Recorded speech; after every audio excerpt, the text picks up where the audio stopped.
Jakarta is a city fighting gravity. The sprawling heart of Indonesia, the largest capital in Southeast Asia, is slowly slipping beneath the surface. Streets flood, neighborhoods sink, traffic suffocate productivity, and rising seas tighten the pressure each year. Yet life continues, millions moving through a metropolis that is quite literally descending into the earth. Faced with a crisis that can no longer be ignored, Indonesia has chosen an audacious response. Instead of trying to save a sinking giant, it is building a new one. Deep within the forests of East Kalimantan, on the island of Borneo, a new is rising from untouched land. Its name is Nusantara, a Javanese word meaning archipelago. The name is symbolic, a statement that this project is not just about relocating government offices, but about reshaping the balance of an entire nation.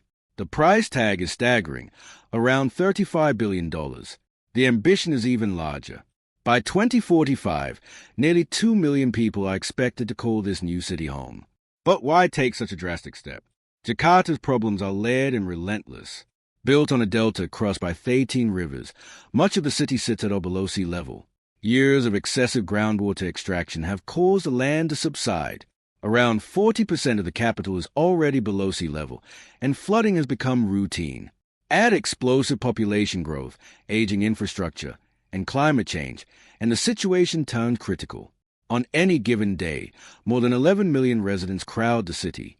During peak hours, that number swells dramatically as commuters flood in from surrounding regions. Traffic congestion and flood damage drain billions of dollars from the economy every year. At the same time, Indonesia's wealth is heavily concentrated on the island of Java. A significant portion of the nation's GDP is generated there, while regions like Kalimantan, despite being rich in coal, oil, and minerals, contribute far less. For decades, communities outside Java have felt overlooked. Relocating the capital is meant to change that. The idea is not new. Indonesia's founding president, Sukarno, once envisioned moving the capital as far back as the 1950s. The concept resurfaced many times, but it was not until 2019 that the plan gained real momentum. President Joko Widodo formally announced a relocation, framing it as a step toward economic balance and long-term resilience. East Kalimantan was chosen for strategic reasons. It sits near the geographic center of the Indonesian archipelago. Unlike many parts of the country, it is less prone to earthquakes, volcanic eruptions, and tsunamis. The region is sparsely populated compared to Jakarta, with vast stretches of forest and mineral wealth beneath the soil. Positioned closer to key maritime routes in the Pacific sphere, the move also aligns with Indonesia's broader ambition to strengthen its influence across the Indo-Pacific. Geography, in this case, becomes strategy. The scale of construction is immense. Plans outline a development zone covering more than 200,000 hectares, nearly 3 times the size of New York City. After parliamentary approval in 2022, ground was officially broken. The first priorities included access roads, land acquisition, and detailed engineering blueprints. Gradually, government complexes, housing for civil servants, military headquarters, and a presidential palace are expected to take shape. The vision extends beyond buildings. Nusantara is designed as a smart city, integrating digital systems to improve governance and public services. Even more ambitious are its environmental targets. Officials promise that the city will run entirely on renewable energy.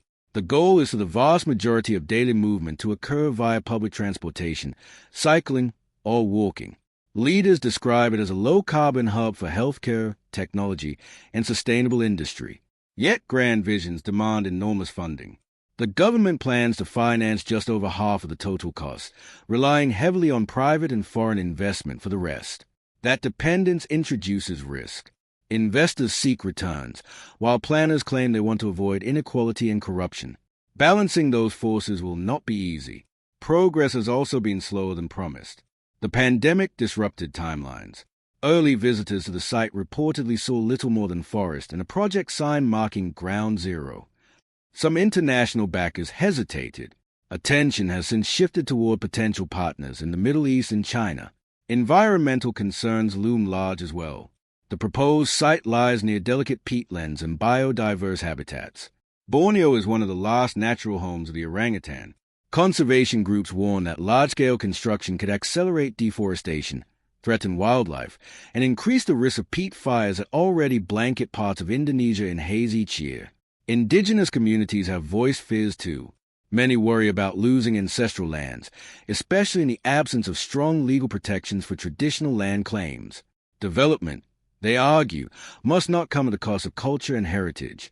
Indonesia is not alone in attempting such a bold relocation. Brasilia was built to shift Brazil's political center inland.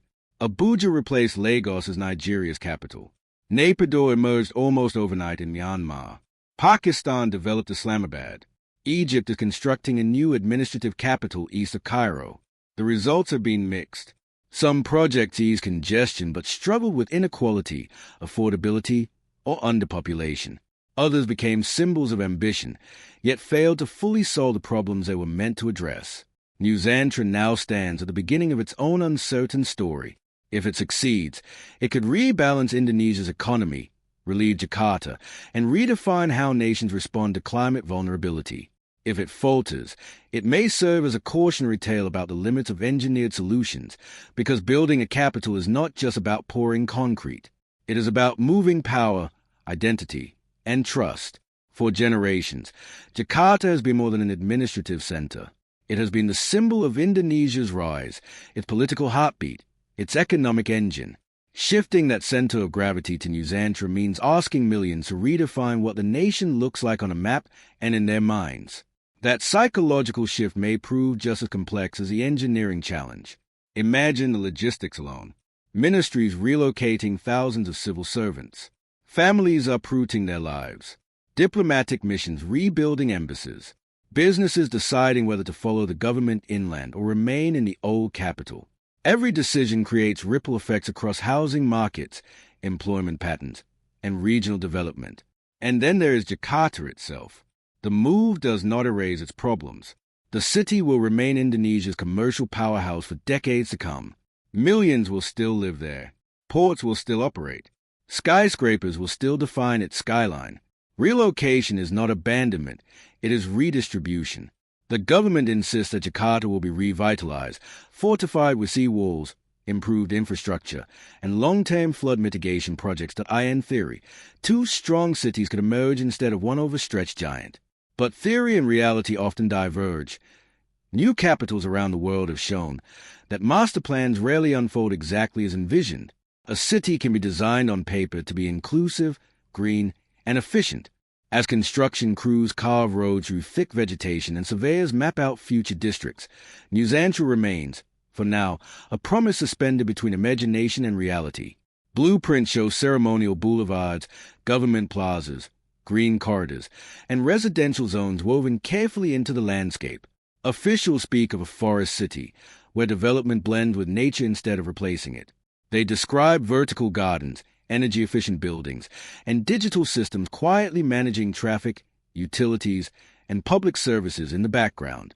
But a city is not alive because of its architecture. It becomes alive because of its people. Civil servants will be among the first to relocate. Their willingness to move will shape the early character of Nusantara. Will families adapt easily to a quieter environment far from Jakarta's dense urban pulse? Will schools, hospitals, entertainment, and social infrastructure mature quickly enough to make the transition feel worthwhile? These are not small questions. They determine whether Nusantara becomes vibrant or merely administrative. There is also the generational factor. By 2045, Indonesia will celebrate 100 years of independence. That milestone has been set as a symbolic deadline for the new capital to stand fully formed. The timeline adds pressure. National pride is tied to progress. Every delay becomes political. Every milestone becomes ceremonial. Yet mega-projects are rarely linear. Costs fluctuate. Supply chains tighten. Political winds shift. A future administration may adjust priorities. Global economic downturns can slow investment. Climate events themselves could disrupt construction. In projects of this magnitude, resilience must be built not only into infrastructure, but into governance. Meanwhile, Jakarta continues its daily struggle. Sea walls are being reinforced. Urban drainage systems are upgraded. Coastal protection projects aim to slow subsidence and shield communities from tidal surges. The old capital is not vanishing overnight. Instead, Indonesia may enter a long period of duality, one capital administrative, the other commercial, each carrying a piece of the national identity. In that duality lies a fascinating possibility. If Nusantara succeeds, Indonesia could pioneer a model for climate adaptation that other vulnerable nations may study closely. As rising seas threaten coastal megacities worldwide, the idea of relocating political centers could shift from extraordinary to pragmatic. What once seemed radical may become necessary. If it struggles, however, critics will point to the environmental trade-offs, the financial burden, and the social disruptions as evidence that relocation is not a cure-all. So the real story of Nusantara is not just about a new skyline. It is about experimentation. Can a capital be engineered to reduce inequality? Can sustainability be embedded from the first brick? Can decentralization genuinely rebalance economic power across a vast archipelago? The answers will unfold over decades, not years. For now, Indonesia stands at a crossroad between urgency and aspiration. Jakarta's sinking ground forces action. Borneo's open space offers opportunity. Between the two lies a gamble measured in billions of dollars, millions of lives, and the hopes of a nation determined to redefine its future. Perhaps one day, travelers will land in Nusantara's airport, glide along tree-lined transit corridors, and walk through civic squares powered entirely by renewable energy. They may see it not as a replacement, but as evolution. Or perhaps they will see something different. Either way, Nusantara has already altered Indonesia's trajectory. It has sparked debate, inspired ambition, and forced the world to confront a powerful question. When the ground beneath you begins to sink, do you fight the water, or do you build new foundations? Indonesia has chosen to build. Now, history will decide what that choice ultimately means.